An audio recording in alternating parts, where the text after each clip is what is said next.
Седомгодишнината од формирањето, Универзитетот Гоце Делчев ја прославува со 13 факултети, близу 20.000 студенти и второ место во државата според рангирањето на Шангајскиот институт. Освен тоа, празникот е повод за вселување на ректоратот во нови простори во зградата на некогашното училиште во Ново село. Дел од универзитетот е и правниот факултет во Кочани, каде од пред една година има и дисперзирани студии по економија. Од управата на Гоце Делчев се горди на досегашните постигања и обезбедувањето соодветен наставен простор. Тоа не значи дека нашите активности со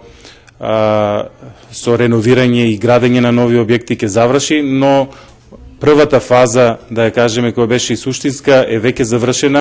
Од универзитетот очекуваат најдоцна до почетокот на следната студиска година да почнат да се користат нови простории за потребите на факултетот за медицински науки. Според ректорот Митрев, потврда за успехот на Универзитетот Гоце Делчев е што за 7 години од постоењето тој е второрангиран во Македонија. Тоа е резултат на целокупното работење на универзитетот во изминатите неколку години. Според Митрев, Универзитетот Гоце Делчев годишно одвојува по 5 милиони денари за научно-истражувачка работа за издавање научни трудови, кои имаат влијание врз развојот на научната мисла во државата, а од друга страна, високообразовната установа ја позиционираат повисоко и во светски рамки.